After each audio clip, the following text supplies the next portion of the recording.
大家好，我是丹妮。今天我们要聊一聊每一个人都关心的问题——钱。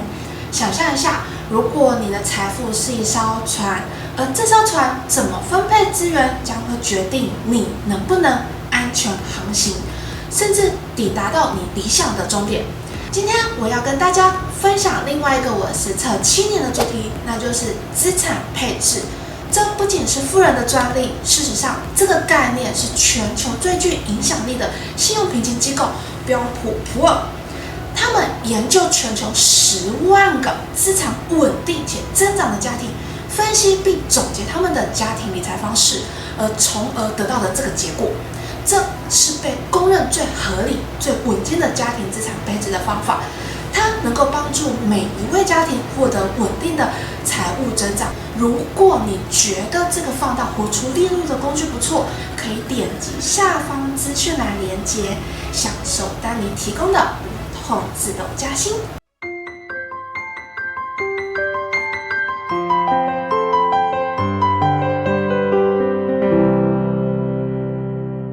首先，想象一下，如果你有一个清晰的财务蓝图，它能够帮助你在生活的各个阶段做出明智的财务决策，会是多么美好的事情啊！根据标准普尔的研究，这个稳定增长的家庭通常都会有良好的资产配置，而他们的资产配置被分为4个象限：要命的钱、保命的钱、生钱的钱和保本的钱。而根据每个象限都有它独特的功能和目的。因此，今天将解开这个全球10万户资产稳定增长家庭的配置方法——标准普尔家庭资产配置法这个奥秘，并且深入解析这4个象限的意义与应用。所以，为了确保资产的长期持续以及稳定的增长，这不仅仅决定你的人身安全，还可以改变你未来的财务自由度。今天我们就一起来解开吧。Nice。第一象限要命的钱10%。首先，让我们来看看第一象限要命的钱，这部分通常占家庭总资产的10%。听这名字就知道，这部分的关键在乎生存，它主要是应对突发状况。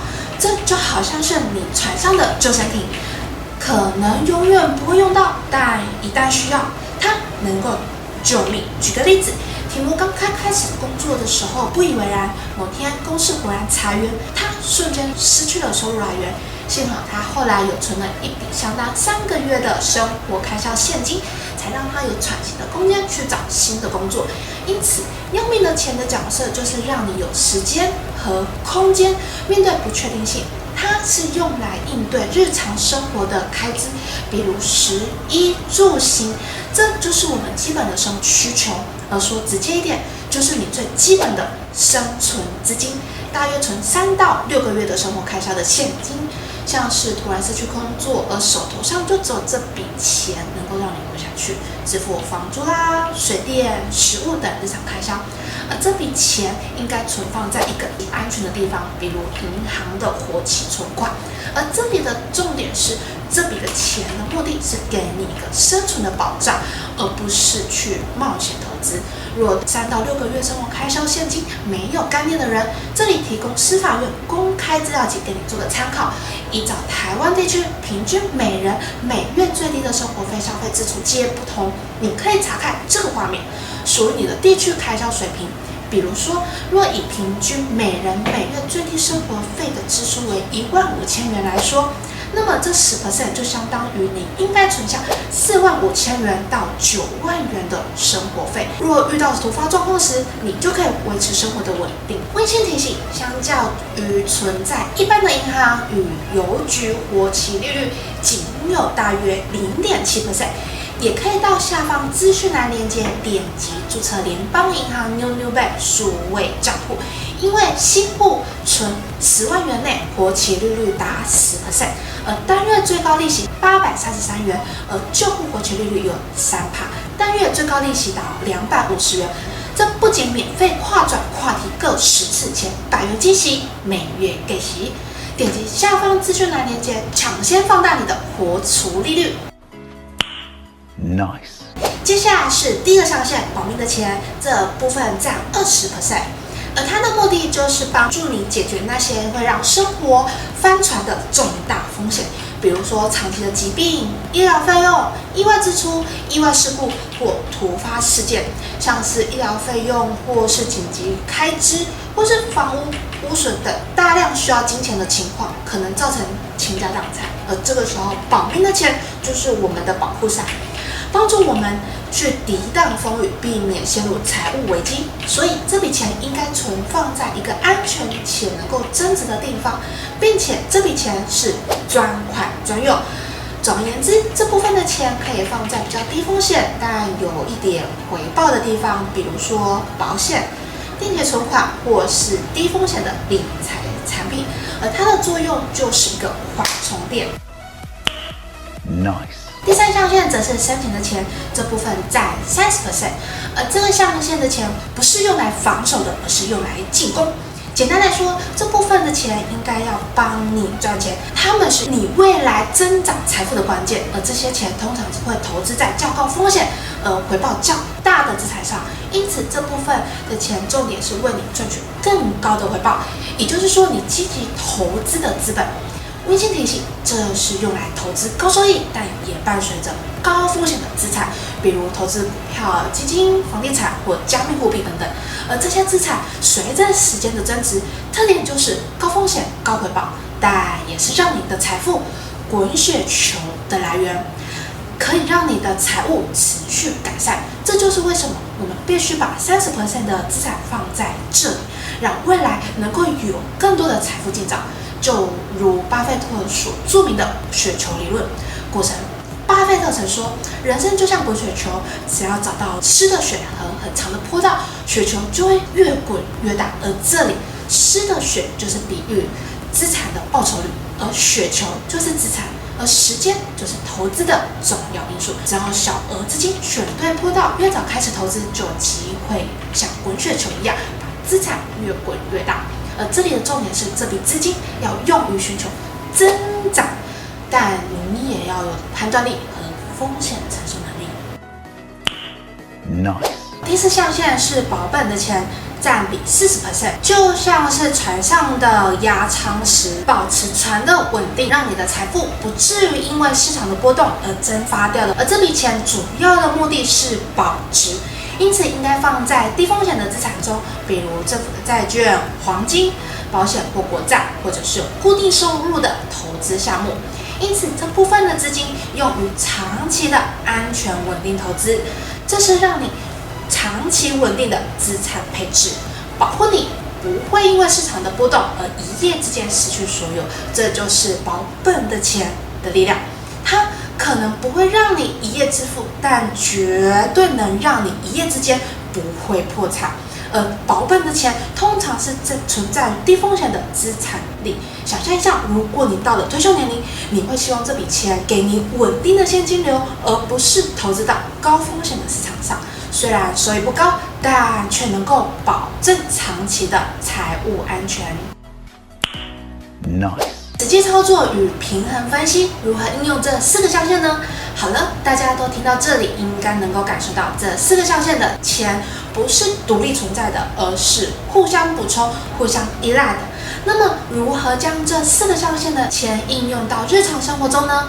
假如你把所有的钱放在股票里，当市场大跌时，你可能会连最基本的生活费都没了。反之，如果你只存在要命的钱，那么即便通过最安全的方式，你也无法实现财富的增长。所以关键在于怎么去分配这4笔钱，而这4个象限的钱到底该怎么平衡呢？而标准普尔的建议是，保命的钱占10%，这是给你最基本的生存保障，而保命的钱占20%，让你可以应对意外的风险，而生钱的钱占30%，帮助你财富增长，而保本的钱占40%，确保你的资产不会受到市场的剧烈的波动而影响。而这样的资产配置方式的平衡，能够帮助你在各种状况应对自如。而这个比例看似简单，但其实根据每个人的情况，都会有些微的调整。简单来说，这4个象限就是你的财务保险箱，无论外界风浪再大，它能够确保你的船不会翻覆。Nice. 根据资料统计，台湾人的年平均收入大约120万新台币，这包含薪资收入、投资收益等各个收入的来源。平均每户家庭的年支出为85万新台币，而这其中包含日常的开销、交通、教育、娱乐等项目。而储蓄方面，台湾的家庭平均储蓄率为15%到20%，也就是说，扣除生活的支出后，家庭每年的储蓄大约有15万到24万新台币左右。那现在我们就依这4个象限来做具体的财务配置分析。要命的钱占10%，而这部分的钱主要是应对于紧急状况，比如医疗的支出、失业以重大事故等等。以台湾的家庭例子来讲，平均年收入120万的家庭，应该要储蓄到约12万新台币，占收入的10%。应用建立在应急的基金，这笔钱最好是保持现金流动较强的存款形式方式，方便去取用。第二，保命的钱占20%。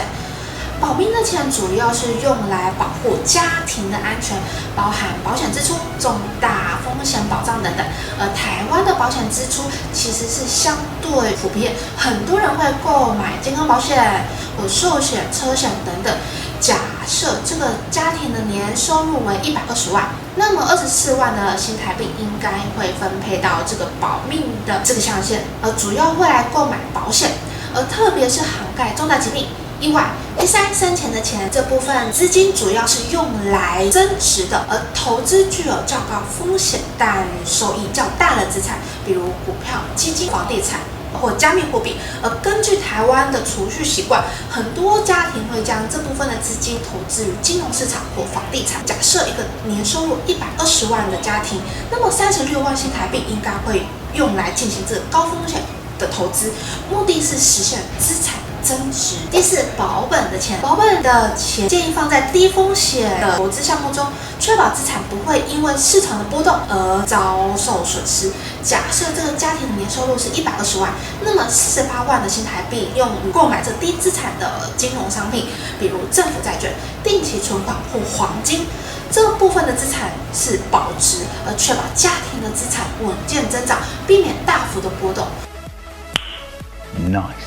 最后，我们来总结一下，这4笔钱其实是你未来财务自由的关键。生活中的不确定性无法避免，但透过这样的资产配置，你能够在风险与回报中找到一个平衡点。无论是让你安心过生活的要命的钱，还是让你稳健增长的生钱的钱，每笔钱都有它独特重要的角色。而且这4个象限中，每一笔钱都有它的独特功能，缺一不可。而这不仅仅是财务规划的理论，也是让我们能够拥有真正掌控自己人生的一个方式。每个人都应该根据自己的财务状况去适当的调整这4个象限的比例。你现在可以开始思考，你的钱分配的得宜吗？那像是标准普尔家庭的资产配置法，这不仅是让我们了解如何更有效地管理资源，还提醒了我们要平衡生活的各个面向，无论是日常开支、突发支出，还是投资增长和长期规划等等，都需要精心的安排。最后用一句投资大师彼得林奇林的话来总结今天的分享 ：Know what you want and know why you want it。所以你可以根据自己的性格、条件与目标来选择适合自己的投资工具，或分配不同的比例。现在就开始规划你的资产配置吧。不论是刚开始工作，还是已经成为家庭支柱，这4个象限都能够帮助你在未来的财务路上走得更稳健、更从容。希望今天的分享能够对你财务之路有所帮助。今天的影片就到这里了，喜欢的话别忘了按赞、分享和订阅。我们下次再见。